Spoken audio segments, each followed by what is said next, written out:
Hello, and welcome to Impera Project, a project built on a dream.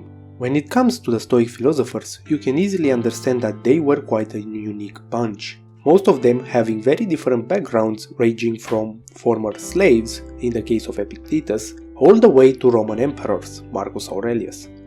But no matter what their upbringing was, they all knew how to enjoy life, never taking for granted things they had, never wishing for more or less than what was to be theirs.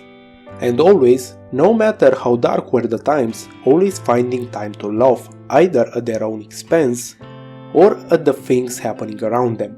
This balanced life they lived wasn't born out of ignorance, but out of a complete understanding of nature and the world. It might come as a surprise to you that there was a Stoic philosopher who died in a very strange manner. It was not an execution or a death on the battlefield during the many wars of the ancient world. This philosopher died of laughter. What's even more interesting is that he died laughing at his own joke. His name was Chrysippus, a name not often heard, and today we are going to talk about him. But before we start this video, we would appreciate it if you press that subscribe button, turn on the notifications, leave a like and a comment so we know you enjoy our videos. Thank you very much. Chrysippus was born in 280 before Christ and died in 206. He was a Greek philosopher from Soli, a Greek city located on the island of Cyprus. We've talked about Zeno of Citium, the founder of Stoicism. Chrysippus is considered to have been the second founder. He and Zeno built together the foundation of the Stoic Academy in Athens, the Stoa as it was called, and 750 writings were attributed to him. But who was this Chrysippus, and why do we hear so rarely of him, if he was so important? Well, unfortunately his work didn't survive the passage of time, not because it was bad or because he tried to hide it, but because of fate itself. We will get there soon enough. Let's see who this particular individual was. Like we said, Chrysippus was the co-founder of Stoicism, being an expert in the fields of logic, ethics, physics, and something known as the theory of knowledge. He was the man behind the concept that today we call the logic of statements, a very important aspect of many fields such as rhetoric, mathematics, philosophy, and so on. As an example, he introduced and defined the relationship between atoms and particles in a statement. The following quote is a tribute to him. All humans are mortals, Socrates is a human, therefore Socrates is a mortal. This is called a correct syllogism. A syllogism is a form of deductive argument where a conclusion follows from the truth of two or more premises. Maybe in another video we will properly explain this aspect of logic because it is a very important step in understanding philosophy. He moved from Cilicia, an ancient region from the south of Anatolia, all the way to Athens, the capital of philosophy, where he studied under Cleanthes, the successor of Zeno and the second head of the Stoic school of Athens. This learning experience made Chrysippus challenge the Stoic ideas and its broader tenets in an attempt to formalize Stoicism and bolster its defenses, which he did brilliantly. Stoicism was always held in high regard among the people of the ancient times. It promoted moderation, humbleness, a life lived in accordance with nature and fate itself.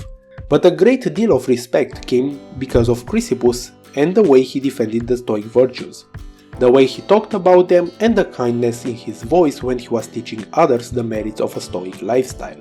Later Stoic philosophers like Seneca and Marcus Aurelius shifted their focus solely on the ethical aspect of Stoicism, which is very important, and thanks to them today we have a comprehensible guide of how to properly live in accordance to nature and how to understand yourself. But they often neglect to talk about the foundation of the Stoic philosophy, about logos, and other more abstract ideas which stood as a building stone all the way back to the days of Zeno. So, if he had such a major contribution to both the overall improvement of humanity and to Stoicism, how is it that we don't hear about Chrysippus that often? Well, like we said, unfortunately his work didn't survive. All we know about this very important character is taken from the works of others, such as Cicero, Seneca, Claudius Galenus of Pergam, or Plutarch. Though recently some fragments of his works were found in Herculaneum Papyri, a massive collection of over 1,800 texts, carbonized by the eruption of Mount Vesuvius. Over the course of the years, there were many attempts to restore them. With the technology we have nowadays, we might have a chance. It is believed that the original texts of his works were lost when the Library of Alexandria burned. About his death, well, the legend says that Chrysippus had a very strange sense of humor and a healthy laugher. And one day when he saw a donkey eating, he made a joke about that said donkey. We don't know if other people found it funny or if there were other people with him when that happened, but it seems that he started laughing so hard that he choked and died, making him the first and probably last person to ever die laughing at his own joke. We believe that this might be the reason that the phrase dying of laughter actually exists. Who knows? 1 year ago, on the 8th of April, the first video was uploaded on our channel. We are pleased with how far we've come, and we want to thank you from the bottom of our hearts. To every single one of you, the thought that 322 people choose to stay and listen to what we have to tell amazes us. The project goes on.